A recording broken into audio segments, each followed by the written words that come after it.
எனக்கு வந்து குழம்பு மிளகா பொடி அத்தை தான் அரைச்சு குடுப்பாங்க. வீட்ல எந்த பொடி இருக்கோ இல்லையோ, இந்த பொடி மட்டும் எப்பவுமே ஸ்டாக் வச்சுட்டே இருப்பேன். வெஜிடேரியனா இருந்தாலும் சரி, நான்வெஜ்ஜா இருந்தாலும் சரி, இந்த ஒரு பொடி போதும் எனக்கு வந்து அந்த டிஷ்ஷே நான் கம்ப்ளீட் பண்ணிடுவேன். அந்த மாதிரி தான் இருக்கும். மத்ததெல்லாம் நான் ஆப்ஷனல் எப்பயாச்சும் யூஸ் பண்ணுவேன். நேத்துன்னு பார்த்துட்டு என்னோட குழம்பு மிளகா பொடி எல்லாமே காலி ஆயிடுச்சு. இன்னைக்கு பார்த்தா சென்னையில பயங்கரமான மழையாயிடுச்சு. இதுக்கு மேல எங்க காய வச்சு அரைக்கிறது? இன்னும் கொஞ்ச நாளைக்கு நான் எப்படி ஓட்டுவேன் மிளகா பொடி இல்லாம அப்படின்னு சொல்லிட்டு, ஒரு 4, 5 நாளைக்கு மட்டும் வர மாதிரி கம்மியா வறுத்து நம்மளே வீட்லயே அரைச்சிக்கலாம் அப்படின்னு சொல்லிட்டு தான் நான் ஸ்டார்ட் பண்ணேன். ஆனா எந்த ஞாபகத்துல எல்லாத்தையும் அப்படி அப்படியே போட்டேன்னு தெரியல. அப்படியே அளவெல்லாம் கரெக்டா வாங்கி வச்சதுன்னா அதெல்லாம் அப்படி அப்படியே போட ஆரம்பிச்சுட்டு அந்த மிளகு சீரகம் அதுக்கெல்லாம் அளவு தெரியாது. அதெல்லாம் நானே குத்து மதிப்பா போட்டு விட்டது தான்.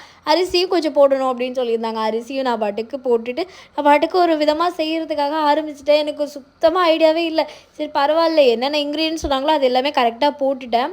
வெந்தயம்லாம் கம்மியாக போடணும் அப்படிலாம் சொல்லியிருந்தாங்க. ஸோ அதெல்லாம் நல்ல ஞாபகம் இருந்துச்சு. அதனால் அதே மாதிரி கம்மியாக போட்டுட்டு அப்படியே வறுத்து வச்சுட்டேன். வறுத்து வச்சதெல்லாம் பார்த்தா ஒரு அண்டா இருக்குது. இதை நான் எங்கே போய் மிக்சியில் அரைக்கிறதுன்னு சொல்லிட்டு மிஷினுக்கே கொண்டு போயிட்டேன். மழை நேரத்துக்கு இன்றைக்கி மாவு மில்லையே ஆளே இல்லையா, ஸோ சீக்கிரமாகவே எங்களுக்கு அரைச்சி கொடுத்துட்டாங்க.